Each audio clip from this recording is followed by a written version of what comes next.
Welcome to my channel the legal exams. अस्सलाम वालेकुम जी, मैं हूं हदीजा वलायत एडवोकेट और आप देख रहे हैं मेरा YouTube channel the legal exams. आज के इस लेक्चर में हम लोग एग्जीक्यूटिव और जुडिशल आर्डर को डिस्कस करेंगे। एक केस लॉ देखेंगे जिसमें इन दोनों के डिफरेंस को डिस्कस किया गया है। तो सबसे पहले मैं कोर्ट्स के कुछ आर्डर्स की एग्जाम्पल दे के तो आप लोगों को समझाऊंगी कि एग्जीक्यूटिव और जुडिशल आर्डर्स जो हैं वो कौन से होते हैं। उसके बाद हम लोग केस लॉ पे आएंगे। तो सबसे पहले आप लोगों ने एक चीज़ अपने माइंड में रखनी है कि जब भी मैजिस्ट्रेट या कोर्ट अपनी ड्यूटीज़ परफॉर्म करने के दौरान कुछ आर्डर्स पास करती है, उन आर्डर्स में से कुछ आर्डर्स जो होते हैं वो एग्जीक्यूटिव या फिर एडमिनिस्ट्रेटिव आर्डर्स होते हैं और कुछ आर्डर्स जो होते हैं वो जुडिशल आर्डर्स होते हैं। तो अब देख लेते हैं कि एग्जीक्यूटिव आर्डर कौन से होते हैं। जब भी एक कोर्ट जो है वो कोई आर्डर पास करती है और उस आर्डर पास करने के बाद अगर वो मैटर उसी कोर्ट में पेंडिंग नहीं रहता, वो ख़त्म हो जाता है, तो उसको एग्जीक्यूटिव आर्डर कहेंगे। फॉर एग्ज़ाम्पल अगर पुलिस जो है वो डिस्चार्ज की रिपोर्ट बनाती है, वो मैजिस्ट्रेट को रिक्वेस्ट करती है कि इस मुल्ज़म के ख़िलाफ़ जो है वो सफिशेंट एविडेंस जो है वो ऑन रिकॉर्ड नहीं मौजूद, तो इस मुल्ज़म को जो है वो डिस्चार्ज कर दिया जाए। और पुलिस की इस रिपोर्ट से अगर मैजिस्ट्रेट एग्री कर लेता है और उस मुल्ज़म को डिस्चार्ज कर देता है, तो यहाँ पे आप लोगों ने देखा है कि ये जब मुल्ज़म को डिस्चार्ज कर दिया जाएगा तो फिर तो उस कोर्ट में ये मैटर जो है वो पेंडिंग नहीं रहेगा, वो ख़त्म हो जाएगा उस कोर्ट से। तो ये आर्डर जो होगा वो एग्जीक्यूटिव आर्डर होगा। और जो एग्जीक्यूटिव आर्डर होते हैं उन आर्डर्स के अगेंस्ट हम लोग रिट दायर करते हैं हाई कोर्ट में। तो अब इसी एग्जाम्पल से जुडिशल आर्डर को समझेंगे। जैसे मैंने बताया कि अगर मैजिस्ट्रेट डिस्चार्ज की रिपोर्ट से अग्री कर लेता है और मुल्ज़म को डिस्चार्ज कर देता है, तो वहाँ पे ये एग्जीक्यूटिव आर्डर होगा। और अगर पुलिस की इस रिपोर्ट से डिसअग्री करता है और मुल्ज़म को डिस्चार्ज नहीं करता, तो ये वाला आर्डर जो होगा वो एक जुडिशल आर्डर होगा। क्योंकि जब मुल्ज़म को डिस्चार्ज नहीं किया जाएगा तो फिर ज़ाहिर सी बात है उसका फर्दर आगे प्रोसीडिंग चलाई जाएंगी। तो यहाँ पे मैटर जो है वो पेंडिंग हुआ कोर्ट में, तो जहाँ पे मैटर पेंडिंग रहता है तो उस आर्डर को जुडिशल आर्डर कहते हैं। और जब मैटर कोर्ट के आर्डर से वो मैटर पेंडिंग नहीं रहता तो उस आर्डर को एग्जीक्यूटिव आर्डर कहते हैं। अब हम लोग जो केस लॉ है उसमें जो डिफरेंस बताए गए हैं उन डिफरेंस से एग्जीक्यूटिव और जुडिशल आर्डर को समझेंगे। तो सबसे पहला जो डिफरेंस है एग्जीक्यूटिव और जुडिशल आर्डर में, वो जो भी जुडिशल आर्डर्स होते हैं उन पे principle of res judicata apply होता है। और जो एग्जीक्यूटिव आर्डर्स होते हैं उन पे principle of res judicata apply नहीं होता। फॉर एग्ज़ाम्पल जैसे मैंने ये एग्जीक्यूटिव आर्डर की मैं अब एग्जांपल देने लगी हूँ कि कैसे इस पे रेस जुडिकाटा अप्लाई नहीं होता।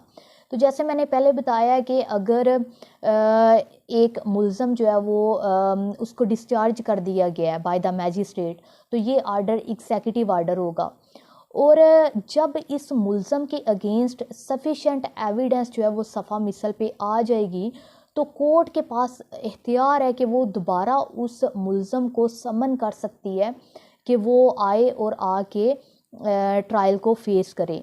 तो अब आप लोगों ने देखा कि ये पहले जो मैजिस्ट्रेट ने डिस्चार्ज करने का आर्डर पास किया था, तो वो एक एग्जीक्यूटिव आर्डर था। और उसके बाद जब उसके अगेंस्ट एविडेंस आ गई सफ़ा मिसल पे, तो फिर मैजिस्ट्रेट ने उसको कोर्ट में कॉल कर लिया, समन कर लिया उसको कि आए और आके ट्रायल को फेस करे।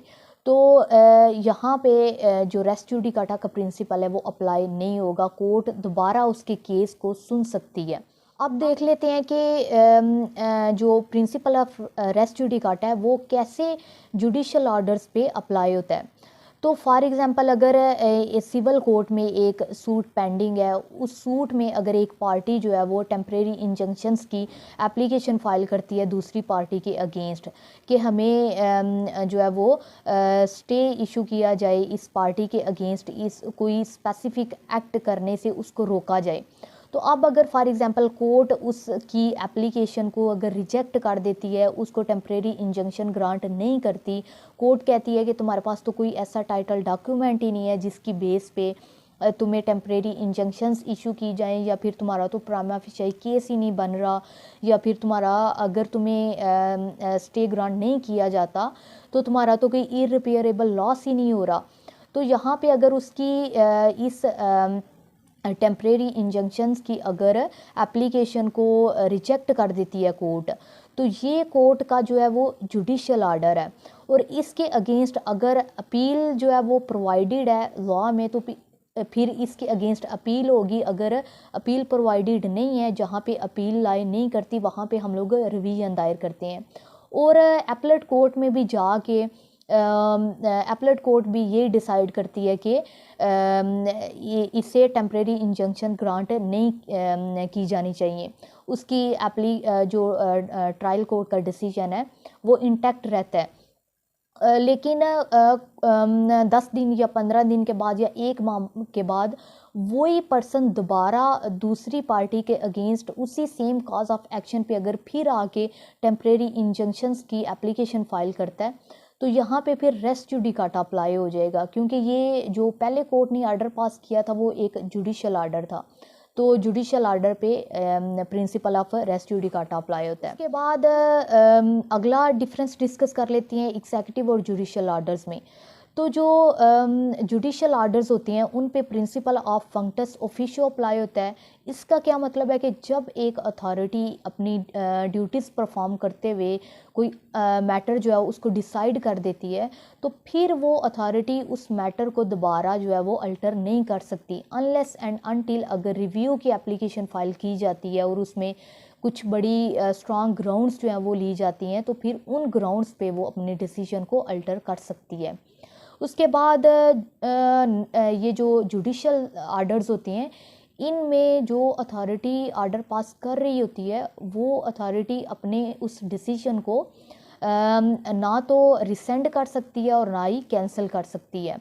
उसके बाद जो अगर एग्जीक्यूटिव आर्डर्स की बात की जाए तो इस पे principle of functus officio apply नहीं होता।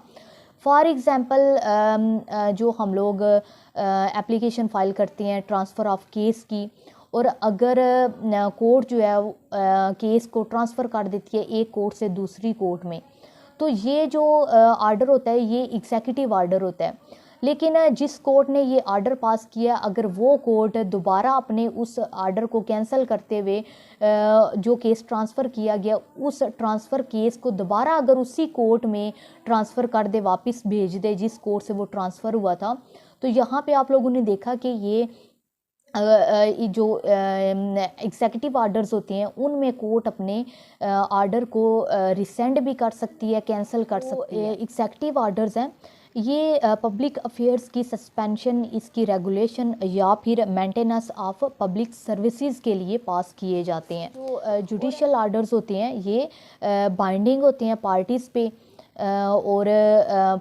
जो कोर्ट है उसके पास इख्तियार होता है कि वो इम्प्लीमेंट करवा सकती है पार्टीज़ पे, एग्जीक्यूट करवा सकती है। उसके बाद ये सारा कंसेप्ट था जो मैंने कोशिश की है कि आप लोगों को समझा सकूं एग्जीक्यूटिव और जुडिशियल आर्डर्स के कंसेप्ट को।